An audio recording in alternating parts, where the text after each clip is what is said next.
Será que a cultura come realmente a estratégia no café da manhã? E é sobre isso que a gente vai falar neste episódio do nosso Papo de Futuro, uma jornada de aprendizados.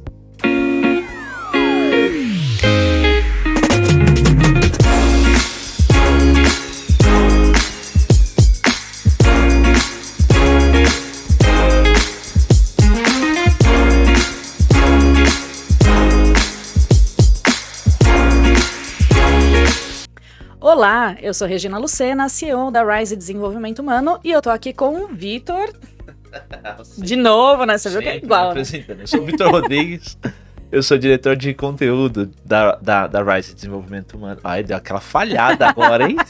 Porque você foi me zoar, tá vendo? É assim, viu? A vida é assim. E é isso aí, estamos aqui para mais um episódio do Papo de Futuro. E dessa vez a gente trouxe aqui para conversar uma super convidada que primeiro virou cliente, depois virou amiga, né? Agora é amiga cliente, né? Vocês viram que a minha relação é assim com as pessoas, ela vai e fica, né?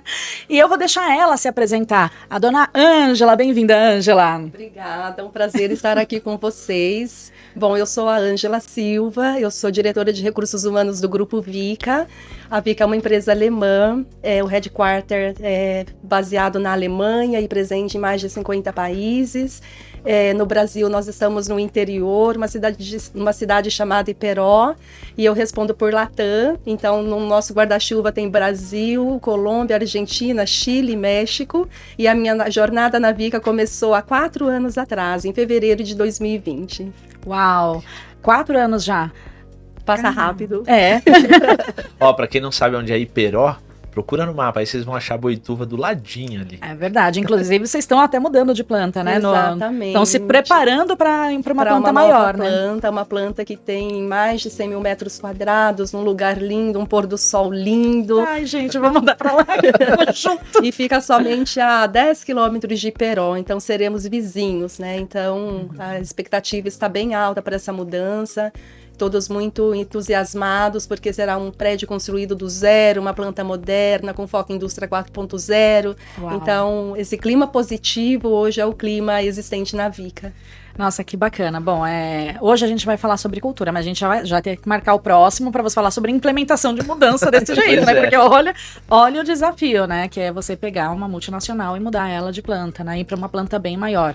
Eu já tive lá com vocês, né? Já conheci a planta atual, né? E a expectativa que eu tenho na planta nova é grande, viu? Pelo que me falaram. Pode ter, será.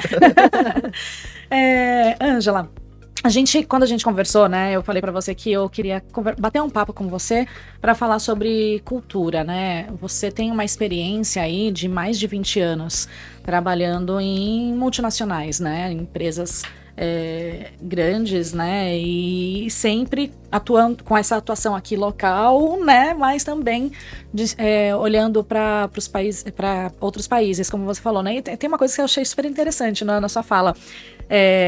Você falou que é responsável por Latam, né? Só que o seu Latam começa no México, né? A gente sempre fala, né? O que é Latam hoje em dia, né? O México tá dentro do Latam para vocês? Para nós, sim. Para nós tá dentro de Latam e um país super estratégico, né? Ali vizinho de Estados Unidos. Então, né, nós falaremos sobre cultura, né? O tópico de hoje. E essa transição, né, de olhar para Américas, e dentro de Américas está, né, toda a América Latina e está Canadá dentro de Américas. Então o Brasil, né, a nossa Latam se reporta para os Estados Unidos, assim como o Canadá se reporta para os Estados Unidos, né, e todos esses países que eu mencionei, eles não se reportam, mas eles estão dentro do guarda-chuva do Brasil. Então, as estratégias são desenhadas do Brasil para esses países. E as estratégias da Alemanha são desdobradas para o resto do mundo. Eu tive o privilégio, né, de estar com vocês quando essa mudança aconteceu, né? Exatamente. No ano passado, quando a gente fez aquele trabalho, né, com todos os general managers de Latam, justamente para trazer, né, esses processos para dentro do Brasil, né? Brasil ser um headquarter aqui, Exato, né? Exato, um hub Latam. A nossa planta nova será, né, nosso hub América Latina. Então, a expectativa é que tudo seja produzido no Brasil para a América Latina. E essa foi a primeira mudança cultural importante, né, nesses últimos 4 anos que Latam vivenciou. Porque antes cada país comprava, né, da Polônia, da Alemanha, dos Estados Unidos. né, e não do Brasil. Então, com essa estratégia, né, Latam passou a comprar do Brasil. Foi a primeira grande mudança. E como eu falei, eu tive o privilégio de estar com vocês, né? Isso foi muito, muito legal. Eu acho que, assim, pra gente começar o nosso papo, acho que, assim, cultura dá pra gente começar de um monte de lado, né? Mas você implementou mudanças em outras empresas também, não só aqui na Vika, né? Eu queria perguntar para você como que você enxerga, né, a questão da mudança cultural. Mas antes de mais nada, esse podcast é um podcast que ele é para todo mundo. Então, assim, não é só RH que nos assiste, né? Tem muita gente, diversos líderes, né, nos assistem. Então, acho que seria legal se você pudesse dar a sua visão do que você acredita que é cultura, na verdade, né? Do que é uma cultura. Porque livro a gente tem várias coisas, né? Mas é legal quando as pessoas falam, né, o que é para elas, né? O que torna simples essa linguagem. Então, primeiro de tudo, o que é cultura, Ângela? Que primeira que pedrada, que pedrada, né? As pessoas olham pra mim e falam essas coisas. Essa foi no alvo. Mas, como você mencionou, né, a minha trajetória aí de quase 2 décadas transformando culturas. Então, toda a minha trajetória foi começando do zero. Então, eu sempre trabalhei em empresas, em processos de merger e acquisition. Então, né, onde, assim, com situações muito desafiadoras e momentos desafiadores, né? Então, durante essa trajetória, eu digo que eu comecei do zero. E aí, quando, né, você me faz essa pergunta, o que é a cultura? É você acreditar, independente do lugar que você está, né, do momento em que essa empresa está, ali dentro tem um DNA. Né? Então, cultura não se sobrepõe. Você não sobrepõe uma cultura de uma empresa que foi adquirida pela nova, né? E cultura da nova empresa, né, que adquiriu essa anterior. Né? Então, a cultura é complementar. Né? Então, o primeiro desafio é entender isso, é olhar para esse ambiente e você enxergar que ali tem um DNA. E aí você, né, estrategicamente pensar no futuro. Então, nesse processo de transição, o que nós queremos para esse futuro? E aí é onde você faz essa, né, você captura o que é bom, você mantém o que é bom, porque aquilo é o que define né, aquela organização, e você passa para o processo de transformação cultural, trazendo elementos da outra que também são bons e se complementam. Então, acho que cultura é isso. E tem uma frase que não é minha, é do Richard Barrett, que vocês sabem, eu sou apaixonada por ele, né? E ele diz, né, que a cultura, ela é a substituição do ego pelo legado. Então, quando você, né, que começa do zero, em ambientes assim desafiadores, você não pode ter ego, porque o ego não ajuda a construir a cultura, ele não ajuda a tornar essa cultura sustentável no longo prazo. Então, você começa a fazer legados, você começa a estabelecer legados, né, deixar um legado para quem está ali e construir esse legado para aqueles que ainda virão para essa cultura. Que bacana. Eu tenho a hora que a Angela estava falando, né? A coisa de você conectar os pontos de cultura, né? Sempre que eu penso em cultura organizacional, eu lembro dos primeiros momentos que eu tive profissionalmente, né? Que cada lugar que a gente ia tinha uma característica, um jeito de fazer as coisas, um jeito das pessoas agirem, às vezes com o mesmo tipo de situação, e mudava às vezes o tipo de linguajar. E isso me faz pensar, na hora que você falou dessa conexão, a minha família, né, do meu pai vem do Rio Grande do Sul. E meu primo, meu primo deve ter uns 30 e poucos anos, mais ou menos, e nós somos os 2 únicos dessa família que regularmente toma chimarrão, em São Paulo. Então, quer dizer, tem uma característica da cultura que veio da família com a conexão aqui, porque os horários são absolutamente diferentes. No Rio Grande do Sul, eles tomam chimarrão, mas primordialmente eles tomam isso antes do café da manhã, né? Então a primeira coisa do dia que eles consomem é normal isso, é super comum isso, e pra mim aqui é no mesmo horário do café. Então eu vou tomar um café? Não, hoje eu vou tomar um chimarrão. Um chimarrão para variar um pouco. Entende? Então pra mim tem, a hora que você traduziu isso, a hora que você trouxe isso, pra mim foi uma conexão muito fácil de entender. A hora que eu compreendi que é aquilo que se faz em um lugar e se faz no outro que é bom, quando se funde... É melhor ainda. Não sobrepõe, né? Uma coisa não se sobrepõe à outra, Exato. elas se conectam, Elas né? se conectam, elas conversam entre si. e tem elementos sempre muito bons, né, dessas organizações em processos de transição.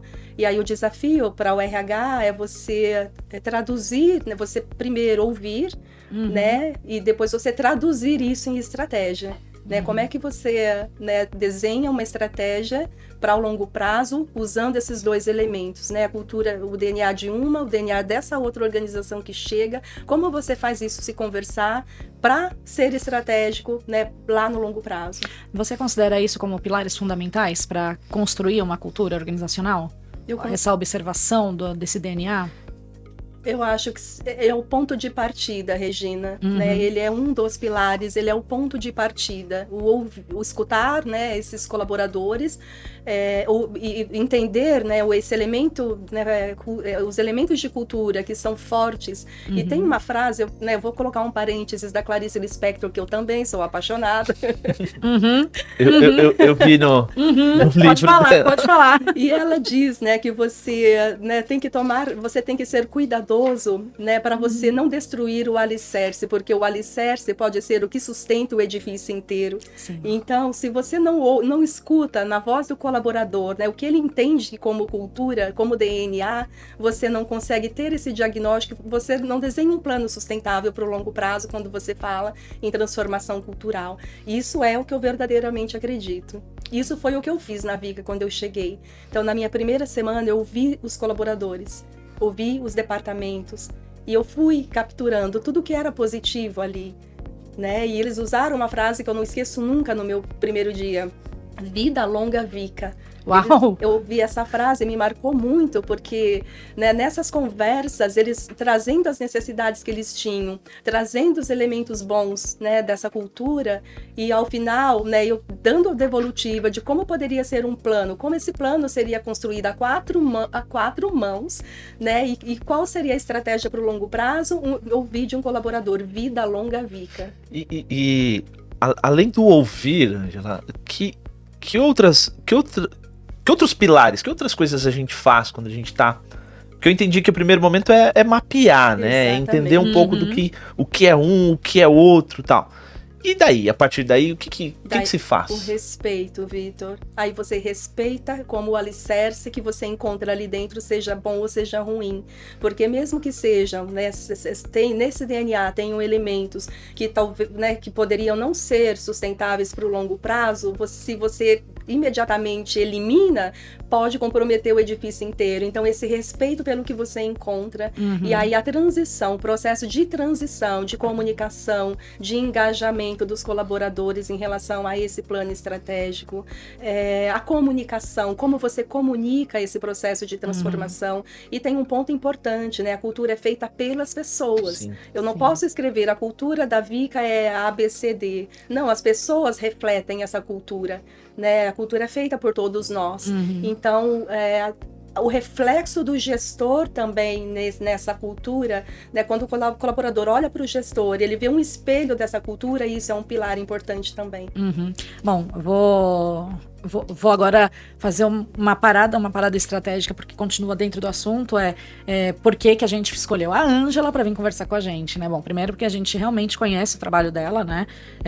Como eu falei, a gente já atua junto, mas a Ângela também é uma pessoa que, vocês viram, né? Ela é estudiosa pra caramba, né? Então ela vai atrás, o nível de estudo é lá em cima. E ela é uma das coautoras desse livro aqui, dessa série aqui, Mulheres no RH, que eu tive o prazer de ir no lançamento desse livro, porque uma outra coautora também é cliente amiga, Maria Brás, que está aqui dentro.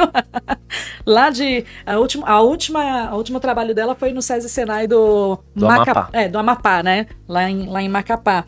E aí foi até por meio dela que a gente se conheceu, né? E beijo, Maria Brás. E tem aqui o seu artigo aqui dentro, que tá muito bacana e traz muito isso, né?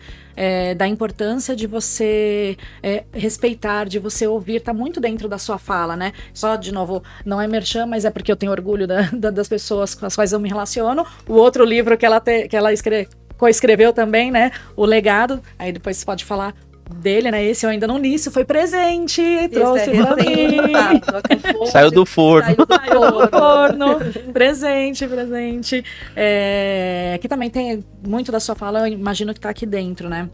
Mas quando você traz tudo isso, né, esse respeito, esse ouvir, né,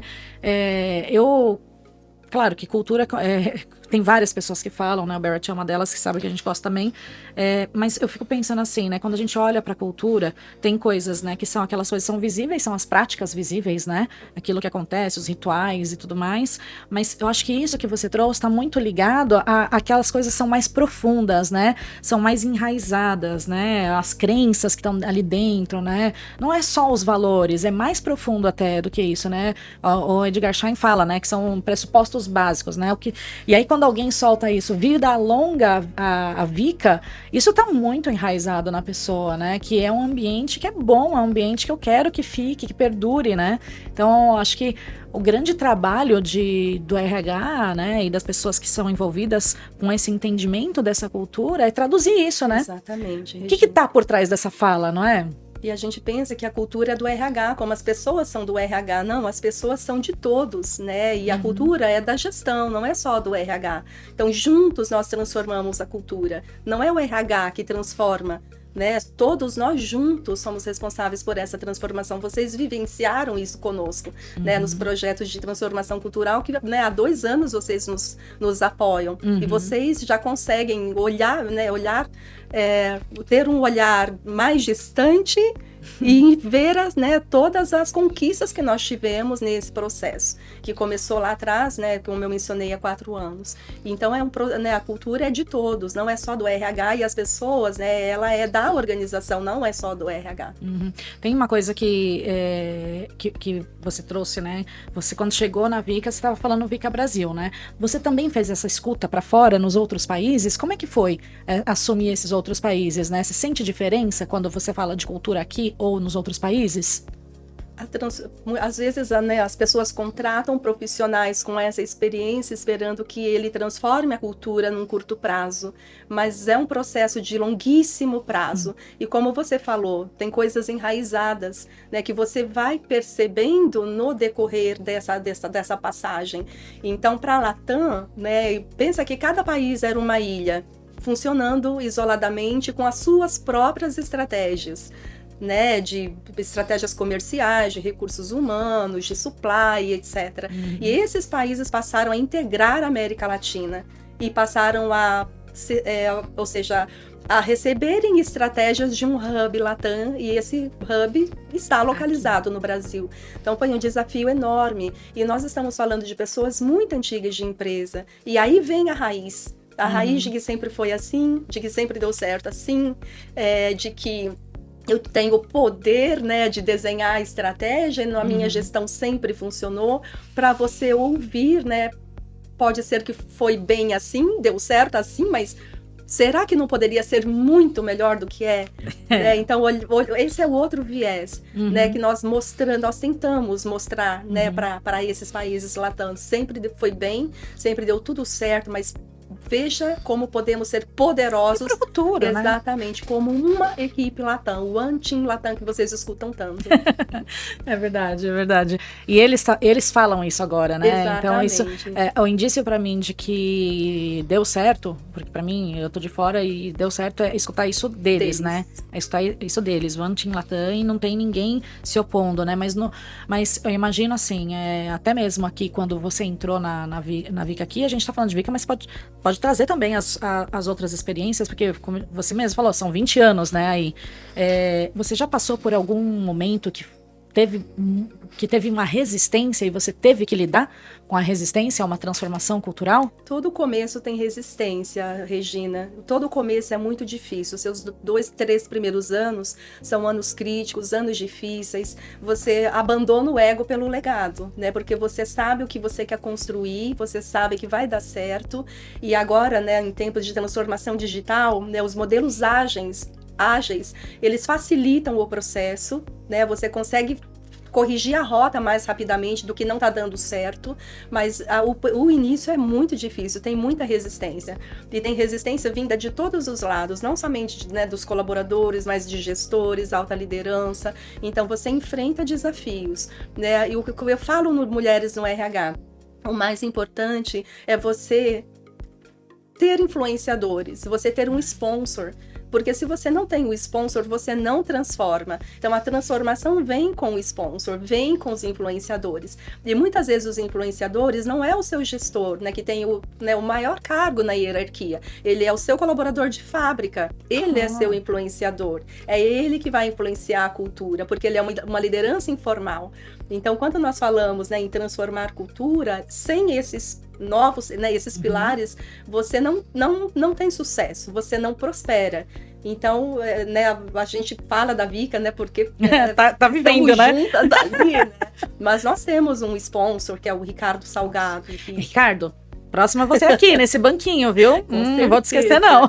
Né, que é o nosso sponsor, né? Que compra as nossas ideias. Eu costumo dizer que ele é o nosso maior patrocinador, né? Das ideias mais malucas e que dão certas, né? Então, o sponsor, são os influenciadores, né? Toda a liderança. Então, você precisa desse apoio para você ter sucesso na transformação. E aí o Vitor sabe melhor do que eu, que ele é mais especialista nessa parte de change management e tudo mais, mas o Kotler tem um dos passos que ele traz, né, nos passos da mudança, é criar alianças estratégicas. Exatamente. Né? Só que sempre que a gente fala criar alianças estratégicas, geralmente a gente pensa em pessoas com cargos, né, e o que você está trazendo é realmente estratégico, né, é quem de verdade, de fato, vai ajudar a fazer a mudança cultural no dia a dia, né, que é quem tá lá, quem tá vivendo, né. E eu acho que tem um aspecto que assim, não é o efeito manada, né? É a percepção de que se eu rompo uma barreira para uma pessoa que está ao meu lado, né? Se eu rompi essa barreira, para a pessoa se torna factível aquilo. Então, quer dizer, eu começo também a julgar determinadas coisas, eu começo a olhar para a mudança cultural também de uma forma que é possível, né? Pô, se fulano tá fazendo, por que eu não posso fazer? Se fulano aceitou, né? Se ele aceitou, por que eu não posso aceitar? E é um cara que tá aqui do meu lado, né? Não é... Porque, de verdade, para muita gente, funciona dessa forma mesmo. Quando a gente tá falando da operação, há uma percepção e uma diferença entre aquilo que o meu líder direciona e aquilo que as pessoas que estão ao meu lado fazem, né? Então, na hora que eu vejo que aqui do lado as coisas mudaram, eu falo, pô, cabe a mim soltar a resistência em relação a isso. Eu vejo um negócio, uma coisa assim, pensando no dia a dia das pessoas, né? De como que as coisas se modificaram. A gente teve uma mudança há muito tempo atrás sobre a questão do uso do cinto de segurança. Eu fui criança sobrevivente criada no banco de trás sem cinto de segurança, né?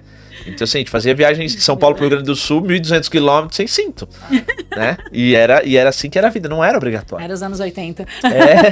Pois é. Num determinado momento se estabeleceu uma lei que um monte de gente reclamava. Eu tirei a habilitação já com a obrigatoriedade do cinto de segurança.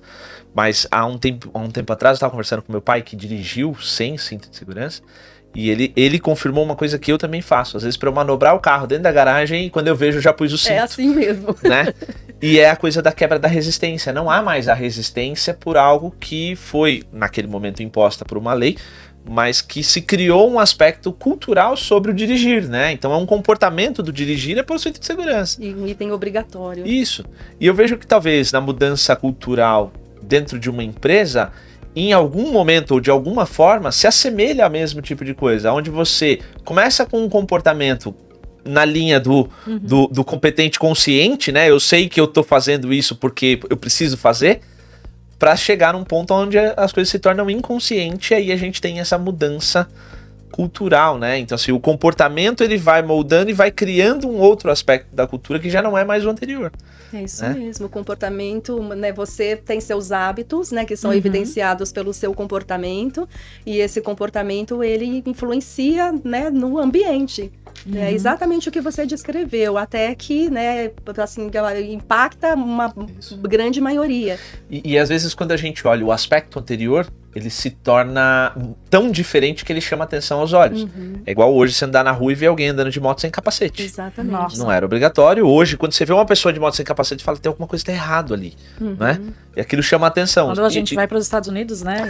Pois é. Meu Deus, é assustador. Assiste filmes e tal, não sei o que, as pessoas andam de moto sem capacete. Mas eu acho que a relação é um pouco dessa, né? Da questão da mudança, por ser um processo que é profundo. É de dentro para fora, é de Vitor, dentro é pra de dentro fora. para fora. A cultura é de dentro para fora. E ela é como você falou, né? Você tem seus hábitos, tem os seus comportamentos, mas quando a maioria das pessoas elas enxergam, né, que esses, né, ou seja, que a mudança é positiva, ela é influenciada, né, por essa mudança, ela automaticamente ela é impactada.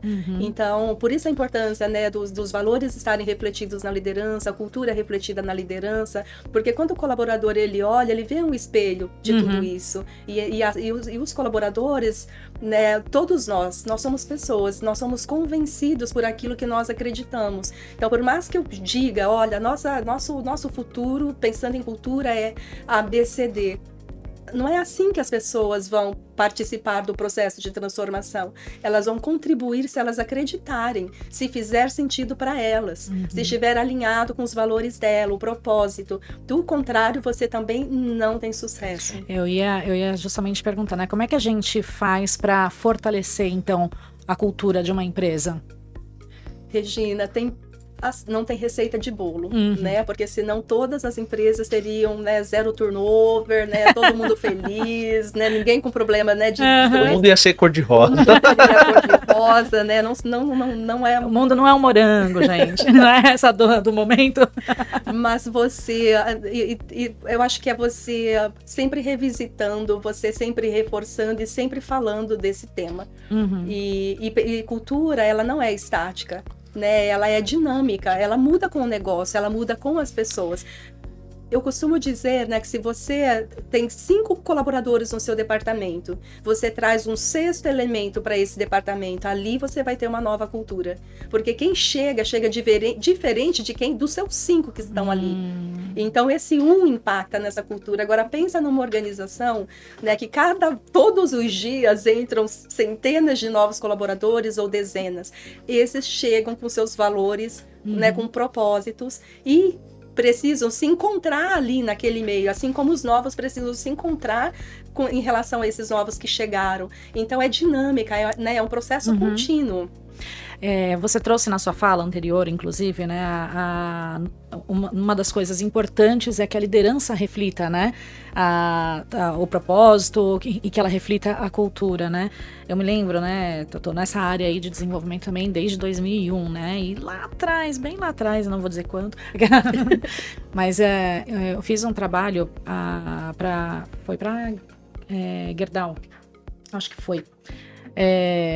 Há muitos anos atrás mesmo, 2002, 2003, e para poder entrar lá dentro, eu tive que ler os 6 livros do DNA que o Jorge Gerdau escreveu. Uau. E para você ver, né, o quanto a gente fala, né, sobre a clareza e a transparência da cultura, né? Porque tá falando de uma empresa enorme, né? E isso eu tô dando esse exemplo de 1000 anos atrás, praticamente, né? Mas a gente tem outras empresas grandes, tão antigas quanto. A gente tem a própria Vica espalhada no mundo, né? No mundo todo, né? E aí, na sua experiência, né? Você já percebeu ou já viu a liderança impactando a cultura? Não sei se de forma negativa ou às vezes atravancando, sabe? Tem uma palavra que é atravanca, né? Não faz com que o negócio ande, né? Você já sentiu isso em algum momento nessa sua história aí de 20 anos? Sempre terá um ou uns. Eu, com todo cuidado do mundo pra perguntar, ela, ó. Sempre tem, né? Como nós falamos, não é um mundo cor-de-rosa. Aqui no Mulheres no RH eu falo, olha, essa não é uma receita de bolo, né? Tem os insights, né, para você transformar uma cultura.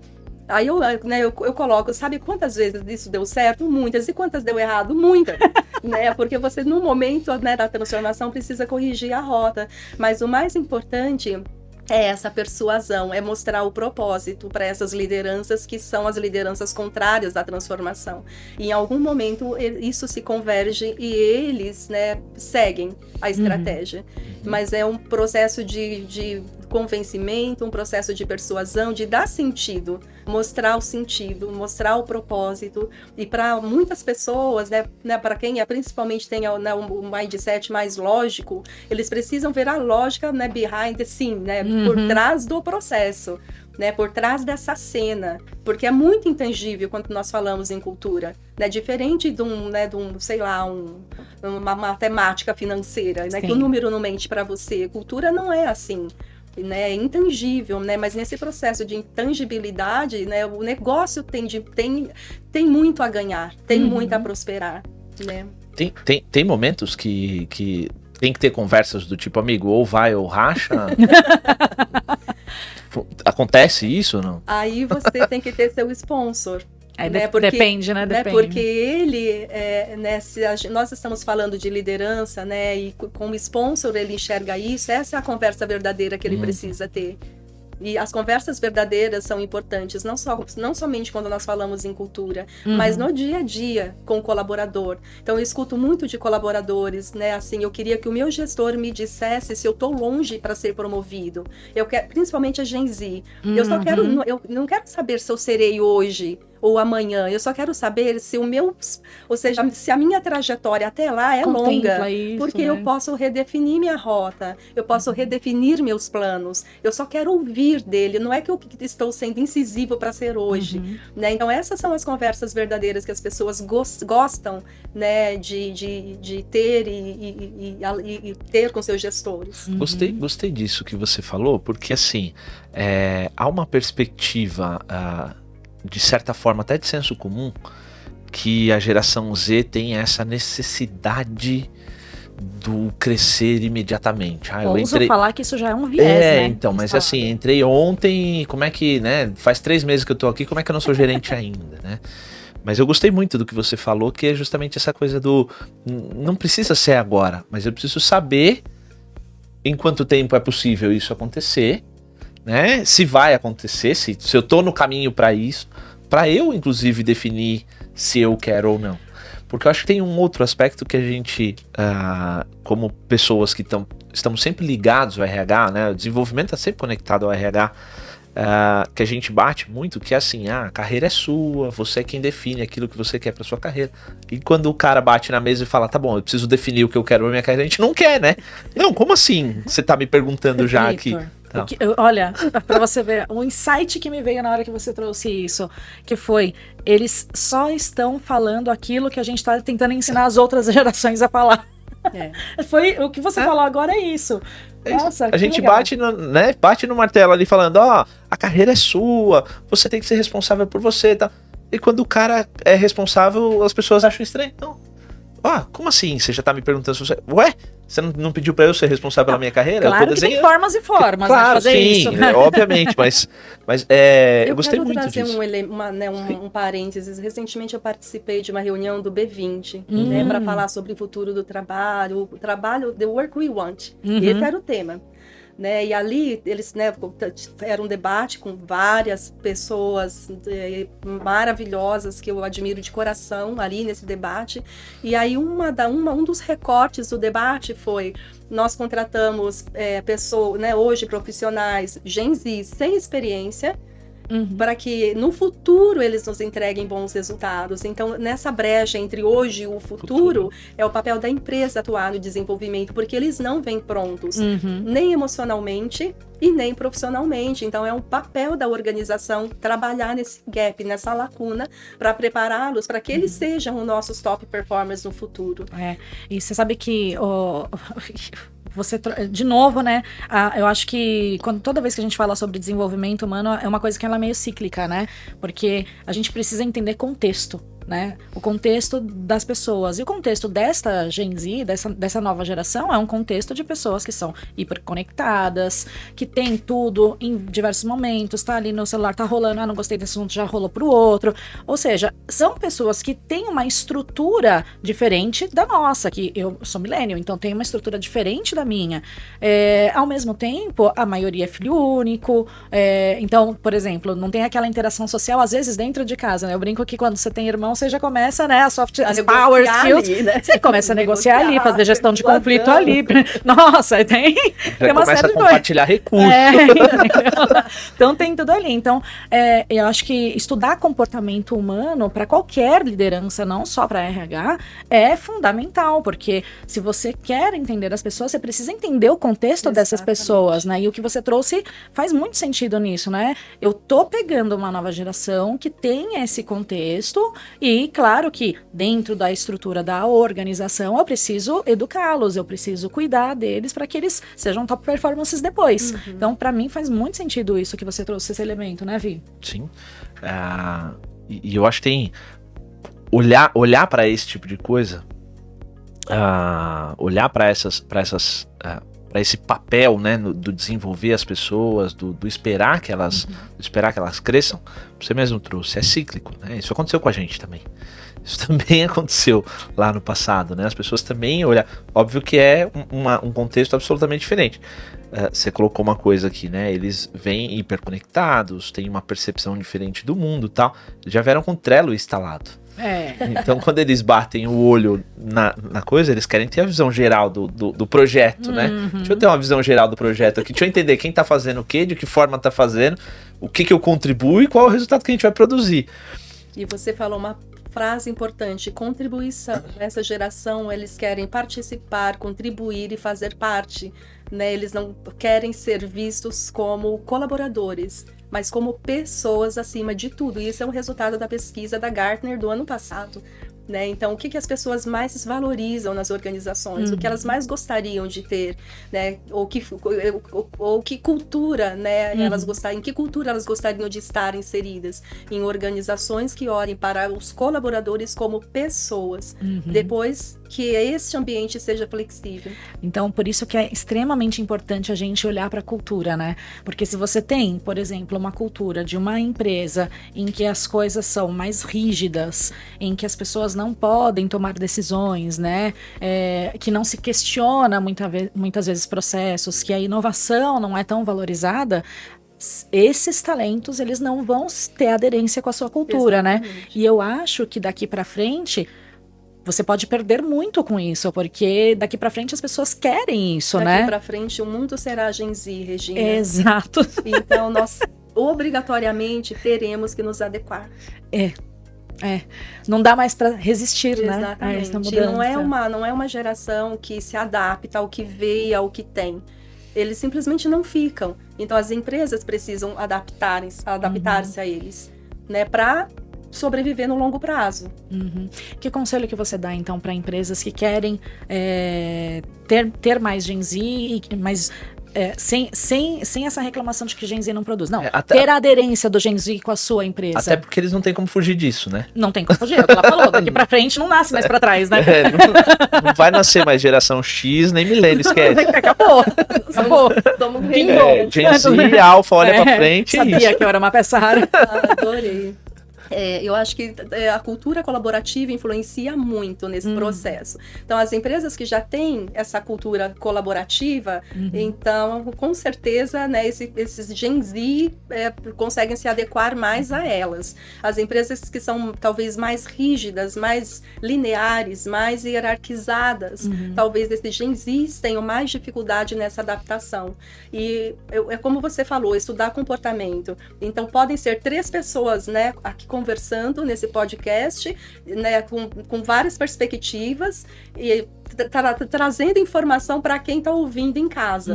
Mas o estudar comportamento é o que convencerá essas pessoas que estão do outro lado ouvindo de que não há como retornar ao passado. E nós precisamos fazer algo diferente daqui para frente. A máquina do tempo ainda não foi inventada e não tem mais como nascer as outras gerações. Isso, para mim, acho que essa é a frase que pode ajudar na mudança e na queda de algumas resistências por aí. Nós temos um ambiente colaborativo, isso é o DNA da Vika, Regina, isso globalmente. Então, a Vika trabalha num modelo de colaboração já há muitos anos. Então, ela chama dos SMLs. E esses SMLs acontecem interagindo com pessoas, ou seja, são projetos estratégicos para o grupo e pessoas do mundo inteiro estão nesses projetos. Então, podem ter projetos de Brasil contribuindo com Índia, contribuindo com China, e podem ter projetos desde projetos até vendas, até operações, até supply. Então, é um modelo dinâmico que funciona muito bem.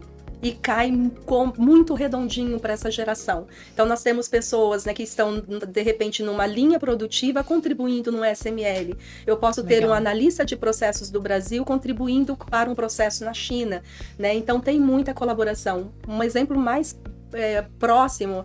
Há 4 anos atrás, a Vika passou por um processo de transformação muito importante.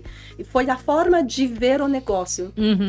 Então, olhar para o produto, né, como esse produto pode se tornar um produto, seguir as macro tendências, né, lá em 2030, Sim. Mas na outra ponta, como eu olho para os meus colaboradores, né, que interagem com esses produtos, como eu olho também para 2030, isso mudou tudo. Então, ela criou um SML só para falar de gestão de pessoas, que existe tem 3 anos. E a Vika poderia, né, no redesenho estratégico dela, de pessoas, trazer uma consultoria externa e dizer, esse é o modelo pronto, é isso aqui que nós queremos, porque a nossa estratégia, né, foi muito bem traduzida por essa consultoria e nós vamos desdobrar para o mundo inteiro. No modelo de colaboração, e muito inteligente, o que ela fez?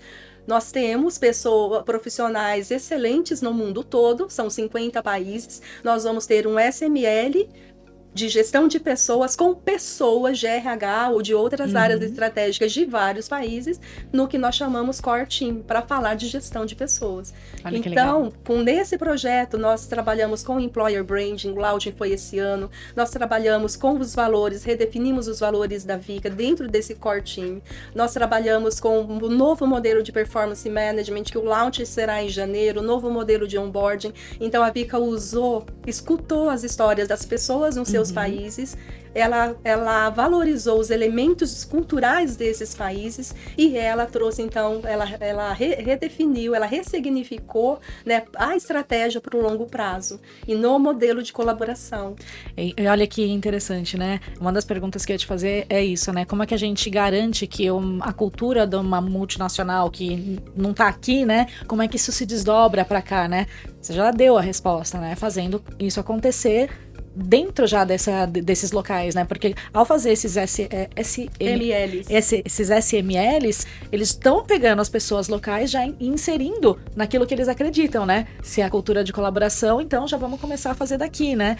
De novo, eu acho que volta para aquela coisa de que cultura, ela tem que ser vivida, tem que ser sentida, né? Exatamente. E a Vika globalmente faz isso com vocês, né? Exatamente. É isso que você sente? É isso que eu afirmei, mas eu tô perguntando. É isso que eu sinto, e eu faço parte desse core team desde o início do projeto, há 3 anos. Então, quando você, né, coloca o que pode dar muito certo, mas aonde poderia impactar nessa estratégia desenhada e que tem alguém do outro lado que te escuta, e ali nesse core team a gente faz a correção dessa rota, então é um orgulho imenso, né? Quando você vê pronto, como tudo isso que eu mencionei pronto, e você fala, poxa, olha, aqui consideraram isso para o Brasil, olha, aqui no onboarding consideraram, poxa, nossos processos locais, conseguiram, né, capturar nossos processos, colocar dentro desse onboarding, olha que legal, me ouviram.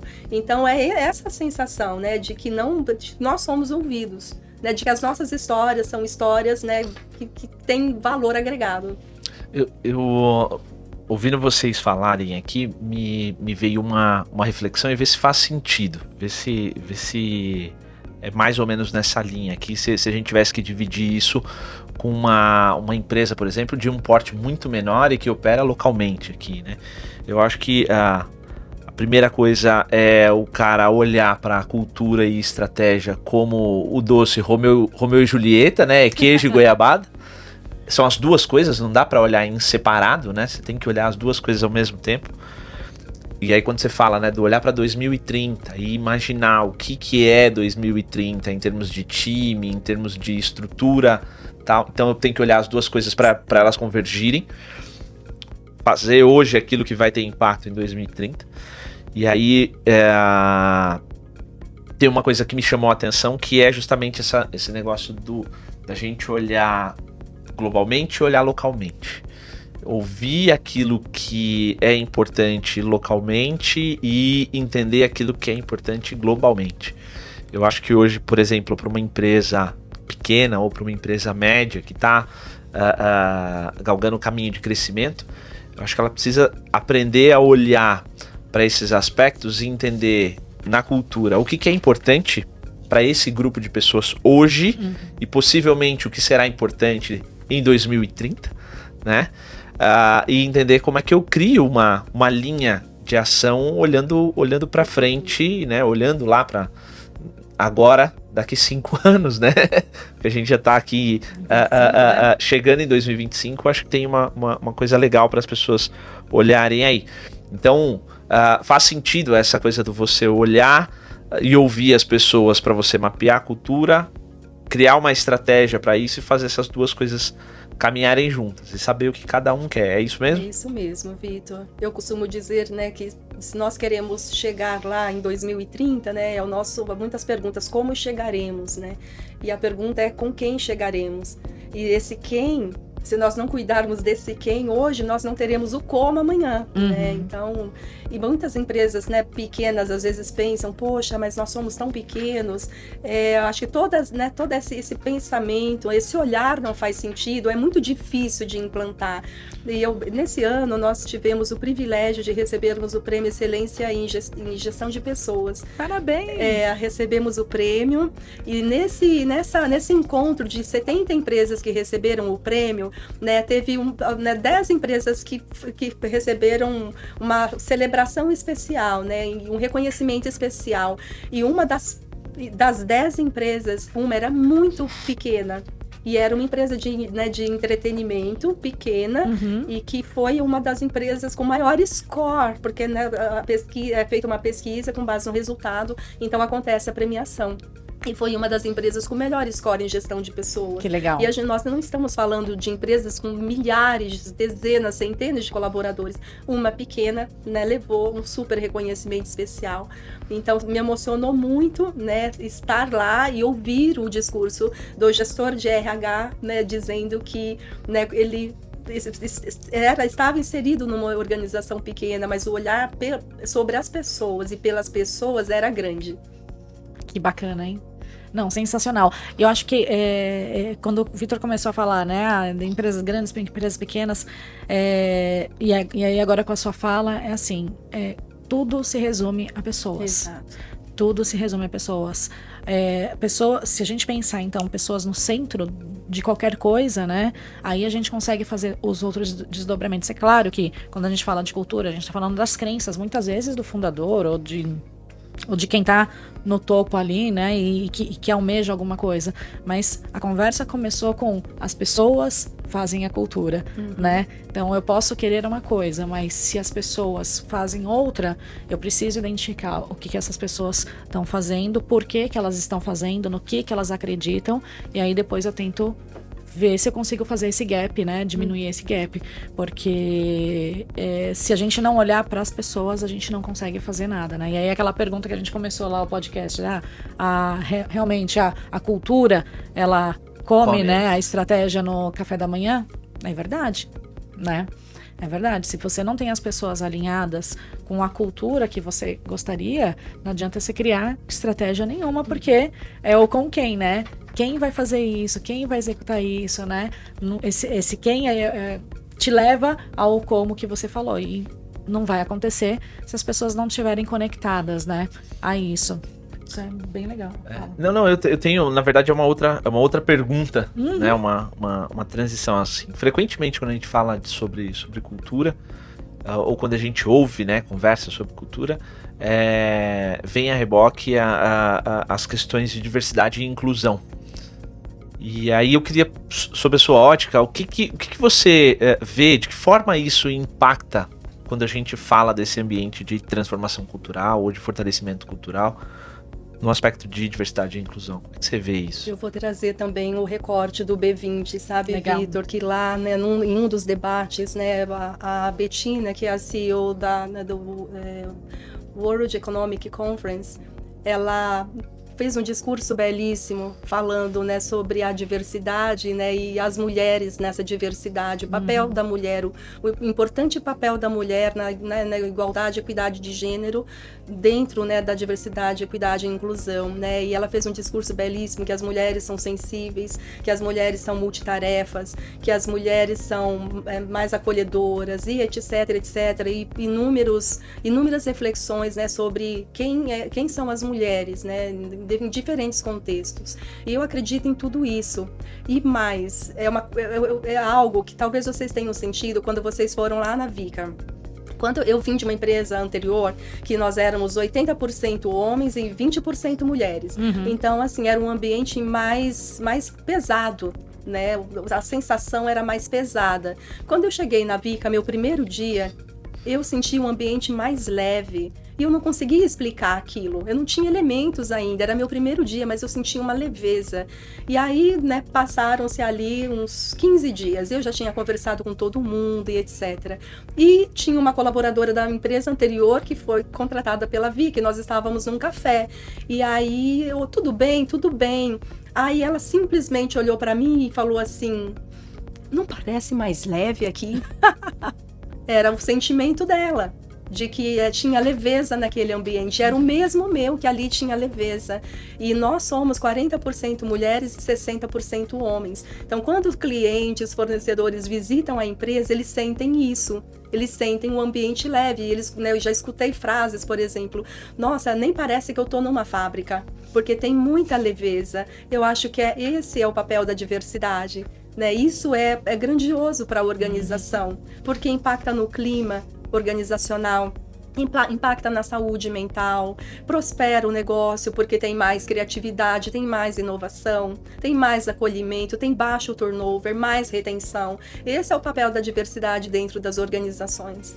E eu vejo que a diversidade ela está relacionada também ao futuro da empresa, né? Porque assim, ó, o desenho que a gente tem para frente vai também espelhar que tipo de pessoas nós precisamos aqui dentro. Então, eu tava... na hora que você começou a falar da leveza da Vika e tal, me veio uma percepção sobre uma empresa que eu gosto muito e que a gente tem produtos para os nossos filhos, que é a Graco.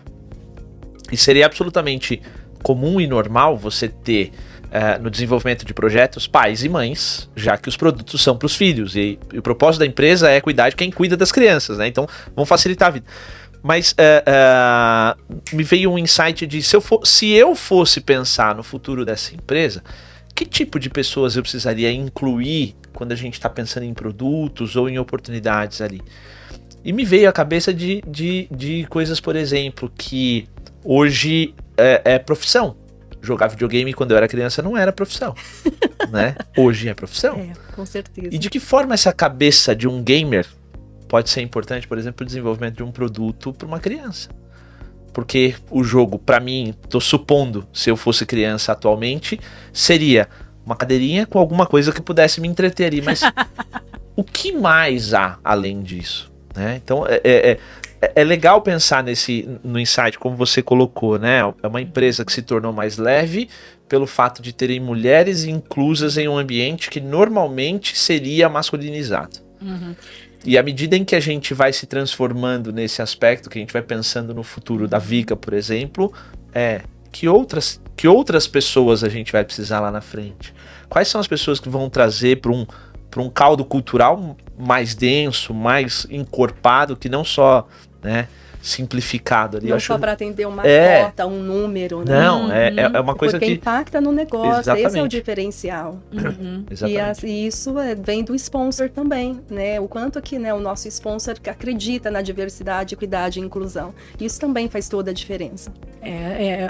De novo, né? A gente sempre tem que olhar para essas alianças estratégicas, né? Esse sponsor, ele é uma aliança estratégica. Sim. Não adianta você querer implementar uma cultura de diversidade na sua organização se a pessoa que está sentada muitas vezes na cadeira número 1 não acredita nisso, né? Ou se o gestor diz, não, mas para essa função só serve homem, né? Um torneiro mecânico é só função de um homem, uma mulher não pode ser uma torneira. Nós temos uma torneira.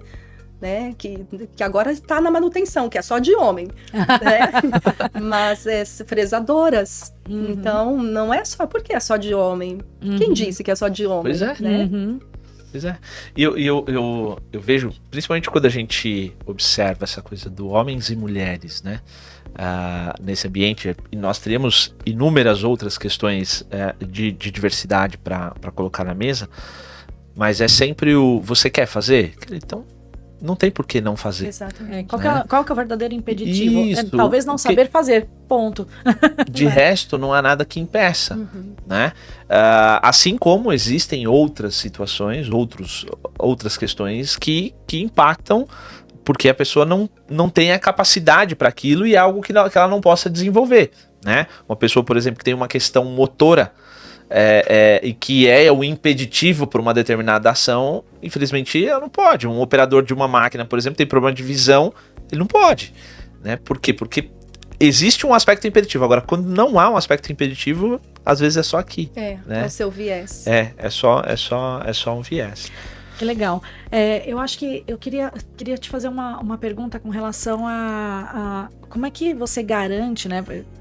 Se a gente colocar assim um processo, né? Então, primeira parte, eu preciso, para entender, para modificar ou para fortalecer uma cultura, eu preciso ouvir as pessoas, eu preciso entender o que está por trás da fala delas, né? E aí, feito isso, e aí desenhado, né, o que é para frente, como que você, quais são as ferramentas que você já usou, ou de que forma que você já fez com que fosse comunicado para essas pessoas, né? Tem alguma forma que você acha que é mais efetiva para mostrar para as pessoas o que é ou o que deve ser essa cultura? Eu acho que eu posso trazer um exemplo, Regina, que nós fizemos, um trabalho que nós fizemos esse ano com o Latam. Ah, legal. Né? Então, o Brasil, ele foi o primeiro país impactado nesse processo de transformação cultural, né? E os outros, né, foram impactados, mas não tão diretamente como o Brasil. E nós sentíamos essa diferença. Será que realmente eles se veem como One Team Latam? Será que lá na Colômbia, o colaborador que está lá, o Inside Sales, será que ele se sente parte de um time grande? E aí nós tínhamos esse questionamento, nessa dúvida. E aí nasceu o SML, o One Team Latam.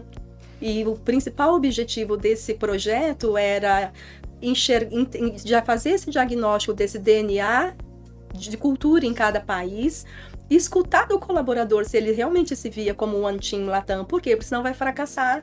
Né? Se eu trabalho na Colômbia e eu acho que eu só sou parte da Colômbia, então por que ele vai se esforçar para fazer uma cotação com o Brasil? Por que ele vai se esforçar, né, para ele, né, fazer uma importação do Brasil? Então, o projeto começou esse ano em janeiro, nós entregamos agora em novembro e foram, né, o projeto no modelo ágil, legal, junto com o coordenador de projetos, nada a ver com RH, para mostrar a diversidade, né, e que as áreas são complementares quando a gente fala em cultura, e nós levamos esse projeto para cada país na América Latina e começamos, né, com, né, a estratégia, desdobrando a estratégia de como um One Team Latam, né, quais são os comportamentos esperados, por que ser o One Team Latam, a grandeza de sermos o One Team Latam. E ao final, né, dessa apresentação, né, desse trabalho, dessas dinâmicas todas, nós fazíamos o diagnóstico do DNA. Então, nós perguntamos para 100% dos colaboradores em cada país qual é o nosso DNA hoje, daqui, da Colômbia, do Chile, da Argentina, e eles foram mapeando. Depois nós perguntamos qual é o DNA do futuro, qual é a VICA do futuro que vocês gostariam de ver como One Team Latam. Eles também construíram. Então, na voz do colaborador, dos colaboradores, nós mapeamos o que é hoje e para onde nós iremos para esse futuro. Então, é um exemplo, né, real, prático, né, prático de que funciona, né? Porque, como eu falei, uma cultura não sobrepõe a outra. Sim. Então, eu não posso, né, definir nosso DNA One Team Latam e devolver para cada país. Porque... Com os princípios base do Brasil, exatamente, né? Porque tem coisas valiosíssimas em cada país, valiosíssimas, que nós precisamos manter. É o alicerce que sustenta o edifício. E aí vocês ouviram, mapearam, aí depois desse mapeamento, aí vocês criaram o que é essa vai ser essa cultura onde nós estamos. Exatamente. Então, sem ideologia, sem suposições, eu acho que é desse jeito, não. Na voz do colaborador, nas histórias que eles contaram, porque eles mapeavam, eles diziam, aqui nós temos um excelente clima laboral, de trabalho, laboral, né? Nós temos um excelente clima laboral. Aqui nós temos comunicação, aqui nós temos trabalho em equipe. Na voz deles, nas histórias deles, eles mapeavam e eles diziam por quê? Por que aqui nós temos boa comunicação? E coisas ruins também. Por que aqui tem má comunicação? Né? E momentos imbatíveis ali. Não, a sua área não responde quando precisa. Né? Então, isso é falar de cultura, são as conversas verdadeiras. Então, muitas estratégias nós já definimos ao sair dali. Olha, esse aqui é seu plano de ação, país. Você vai ter que dar conta disso daqui, porque isso aqui está incomodando ou está, né, trazendo ou uma baixa produtividade ou uma insatisfação, né, que impacta na tua retenção. Você vai ter que cuidar disso no curto prazo, para a gente poder cuidar disso no longo. Essas pessoas não chegam com a gente no longo. É bem bacana, porque, assim, gente, eu fico fascinada. Eu falei pro Victor, né? Falar de cultura é uma coisa que é legal, é gostoso, é profundo. É o que você falou, não tem receita de bolo, né? Não tem receita de bolo. Mas eu acho que tem algumas coisas que são insights que a gente leva, né? De um lugar para o outro. Então, se a gente tivesse que botar em alguns insights, ou não vou falar passos, porque acho que não é passo mesmo, né? Quais insights você deixaria, assim, para as pessoas? Olha, quando você for pensar em entender a cultura do local ou transformar a cultura do local, se você tivesse que dar alguns insights, que insights que você daria para as pessoas? Acho que o primeiro seria esse, né, o ouvir com respeito, né? Você escuta, você sempre é julgamento, você respeita e aí você constrói a 4 mãos. Né? Então, quem são essas mãos? Aí são seus influenciadores, né? Como é que esse time de sponsors, de influenciadores te ajudam a transformar uma cultura? Olhar para o negócio, né? Como esse negócio pretende prosperar no longo prazo? Como né, área estratégica de pessoas, eu consigo conversar com essa estratégia de negócio e juntos a gente consegue movimentar, né, essas pessoas para essa estratégia. Então, não tem receita de bolo, mas você tem que, né, você não pode estar só numa ponta, trabalhando isoladamente, né, ilhado. Islado, tá ilhado. Você precisa, né, trabalhar em várias pontas, né? Você precisa ter conexões, né, para poder transformar essa cultura, né, e fazer com que, né, você tenha sucesso na transformação, né? Então, essa conectividade com outros, né, outras alianças, como a Regina bem diz. Você precisa se conectar com elas, né? E você não pode, né, mesmo que às vezes, né, tenham pessoas que tenham as suas crenças, né, ou irracionais, e você não pode dizer que elas estão erradas, porque ela sempre acreditou naquilo, né? Então é o processo, né, de você persuadir através do exemplo. Se eu sou líder, né, e eu vivo os valores da minha empresa, o colaborador enxerga que eu faço isso, em algum momento isso se converge. Né? Então não é uma imposição, por isso que, né, as pessoas, eu vou contratar, né, um profissional estratégico porque eu quero transformar essa cultura em 2 anos, vai dar ruim, vai dar errado, não vai funcionar, né? Porque dependendo dessa raiz, do tamanho dessa raiz, vai levar muito mais tempo, vai levar 10 anos. Né? E dependendo das gerações que tem ali dentro, vai levar mais tempo ainda. Se é Gen Z, né, que eles colaboram, contribuem, pode ser mais rápido, né? Se são gerações, né, milênios, XG, né? Vai levar mais tempo, né? Então, é importante, né, ter essa clareza, ter os passos bem desenhados, claros, né, de onde você quer chegar, comunicar onde você quer chegar, como você quer chegar, com quem você quer chegar. Eu acho que tem uma coisa que, enquanto você falava aí, né, eu tava pensando aqui, o aspecto da transformação cultural, ela é um exercício para todos os dias, né? As pessoas precisam olhar para isso, e aí eu acho que vale a dica para quem tá assistindo, né? Uma transformação cultural é um aspecto que você precisa olhar lá para frente como resultado e destrinchar isso em ações onde todo dia você faz alguma coisa. É diferente você pensar, eu quero viver uma vida saudável, então hoje eu comi salada e fiz exercício, amanhã eu não preciso fazer mais, aí só semana que vem. Não vai rolar, não vai funcionar. A vida saudável, ela depende de passos consistentes, né? E a cultura é assim também. E eu acho que talvez o desafio para as pessoas, e aí me corrija se eu estiver errado, é que quando a gente fala em transformação cultural, parece ser algo muito grande. E é. Só que se a gente distribui isso na jornada do tempo, o peso diminui absurdamente. E as pessoas mudam sem perceber. Sim. Né? É o Agile Principles, né? Então você, né, o cliente te pede um carro, você leva 1 ano para fabricar um carro, né? Mas talvez se você aos poucos fosse, né, fazendo pequenas entregas, o cliente não sentiria o prazo de um ano. Né? Então cultura é isso, por isso nós fizemos o cultura no modelo ágil para a Latam, né? Então pequenas entregas, nós vamos entregar hoje isso, nós vamos entregar um culture game que nós fizemos num segundo momento, nós vamos entregar, né, uma pesquisa de DNA em outro momento e assim segue, né, a jornada. Então, pequenas entregas ao longo da jornada, como você bem traduziu. Para que as pessoas não sintam o peso disso. E aí eu acho que tem uma grande sacada, e obrigado por ter dividido isso com a gente, porque esse fracionamento, né, torna as coisas possíveis. Sim. E aí, além do que a gente já mostrou de livro aqui, que dica você daria para as pessoas assim, o que ler para começar a fazer um negócio desse? Não, e não só para transformação, acho que a gente tá usando bastante a palavra transformação, mas às vezes a gente quer também fazer o fortalecimento. Sim, fortalecimento, ou ter um impacto em cima disso, né? Do aspecto de cultura. Não, e é que quando você tava falando, me deu esse insight, né? Porque a gente fala, vamos fazer uma transformação, faz tudo fracionado. Mas eu tava escutando você falando e eu lembrei uma coisa que a Ângela falou no começo, que a cultura ela tem que ser olhada como um processo contínuo, né?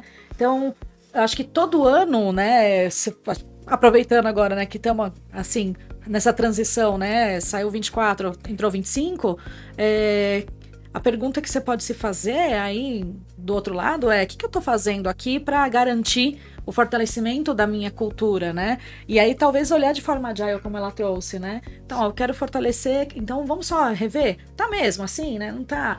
Então vou fazer isso, vou fazer aquilo e fazer essas pequenas entregas. Eu gostei muito disso. Mas continuando a pergunta dele, que eu não podia perder, porque isso ficou aqui no meu ouvido, sabe? E eu falei, às poxa... vezes, Regina, o perguntar pro outro, muitas vezes as pessoas pensam, poxa, se eu fizer uma pergunta de recursos humanos, se eu apresentar a minha ideia de RH, né, dentro da área de RH, do escopo de RH, para projetos, como será que ele vai me ver? Como esse gestor vai me enxergar? E às vezes, né, parece fraqueza que eu estou pedindo uma opinião, né, que eu estou abrindo uma estratégia porque eu tenho medo como vão me julgar. E na verdade isso é um viés. Então, muitas vezes eu compartilho por exemplo, o projeto de cultura para projetos que trabalhava no modelo ágil. Então, como eu posso fazer, né, iniciar esse projeto com o Latam, mas no modelo ágil, que você é o expert do ágil aqui.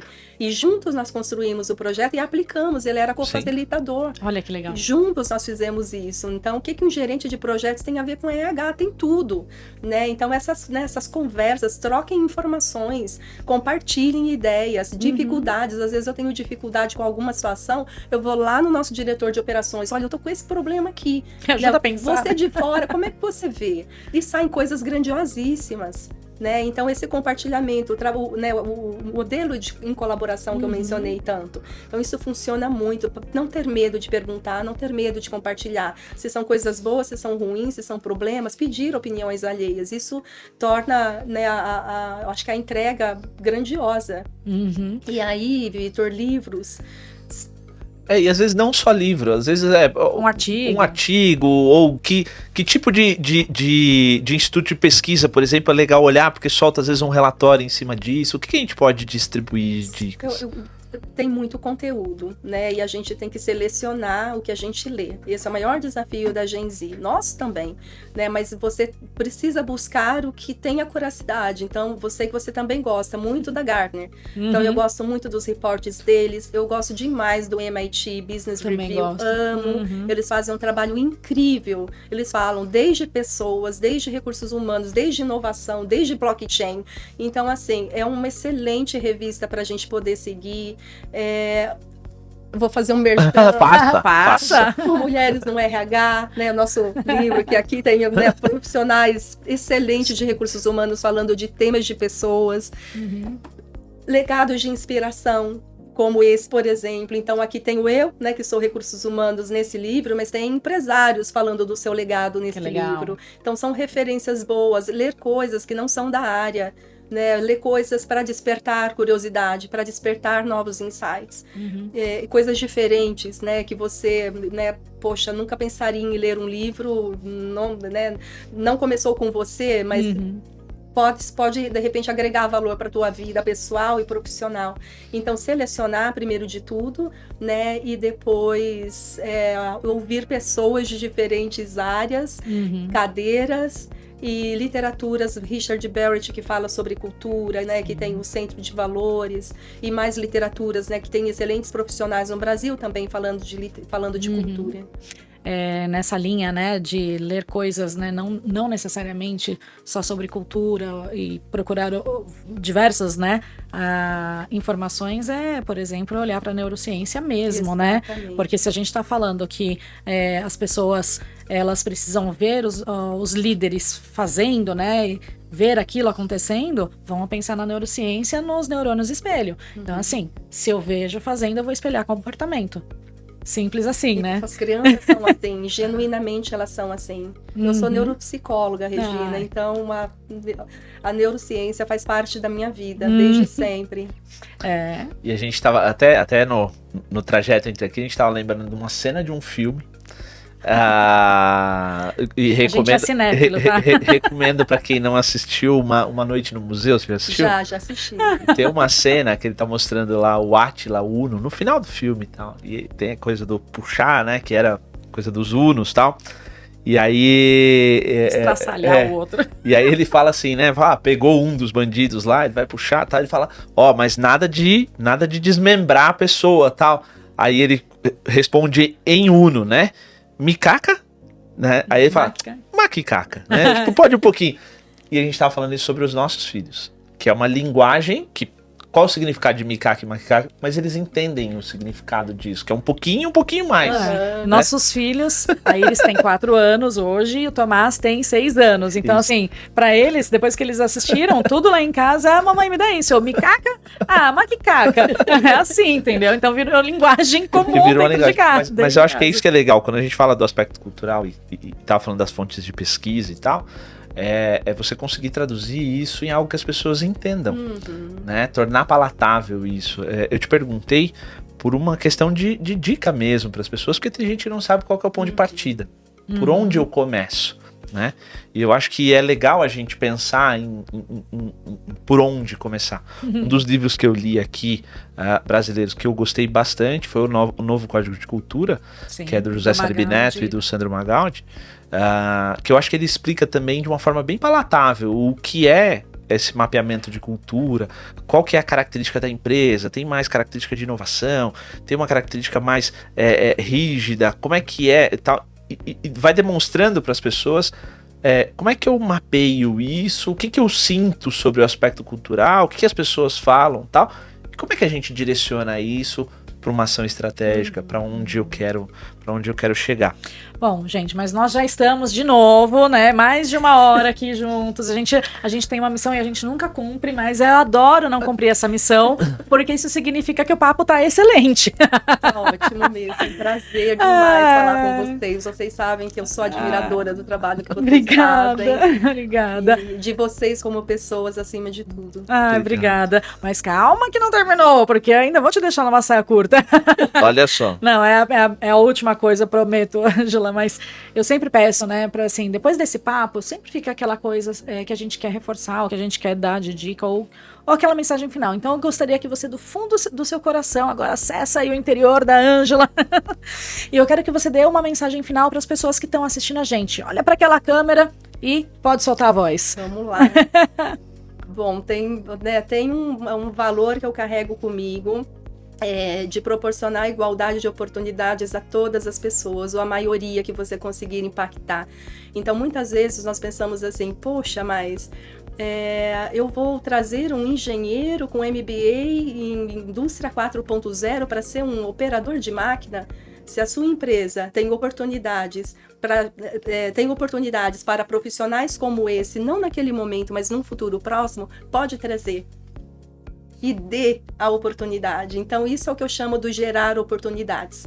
O máximo que você puder. Então, olhar para as pessoas como pessoas, né, e criar essa atmosfera, né, e esse espaço de oportunidades para que todos possam crescer juntos, né, para que as pessoas possam construir suas carreiras ali dentro dessas organizações, para que elas possam contribuir para essas organizações. Então, quando você, né, tem estratégias como essa, valores como esses, o impacto é diretamente no seu turnover, diretamente na produtividade, diretamente na reputação dessa marca. Esses colaboradores são leais a essas organizações. Isso é o que eu acredito muitíssimo. Então, eu conto no legado, né, que eu fui uma excelente aluna na universidade. Uma das melhores da minha sala, porque eu sempre fui muito estudiosa. Ser muito estudiosa me proporcionou uma oportunidade para estudar neuropsicologia na Unicamp, que eu tenho um orgulho imenso. Então, eram 2 vagas para o Brasil inteiro. Eu ocupei uma dessas vagas, né? Então, isso é, né, você competir, né, com igualdade para uma oportunidade desafiadora como essa. Porque eu soube aproveitar a minha, né, o meu curso de psicologia na Unesp. Né? Então eu poderia, né, eu estou aqui, o importante é me formar, se eu me formar com uma nota mediana, tá tudo bem. Eu aproveitei aquela oportunidade que me gerou uma segunda oportunidade. Então olhar, né, para as oportunidades que a vida proporciona, abraçar. Né, abraçá-las com unhas e dentes, né, e dentro das nossas organizações, como, né, pessoas que cuidam de pessoas, proporcionar essas oportunidades. Sensacional. E você falando, o seu olho brilha, né? A gente entende que isso é uma mensagem verdadeira que vem do coração, porque vocês não estão aqui do lado, mas você tá vendo, o olho dela tá brilhando. É um valor de verdade para ela. Obrigada, viu? Obrigada por contribuir. E agora você, senhor Vitor. Vamos lá, sempre tem a mensagem final. Qual é a mensagem final que você gostaria de deixar desse papo aqui sobre cultura?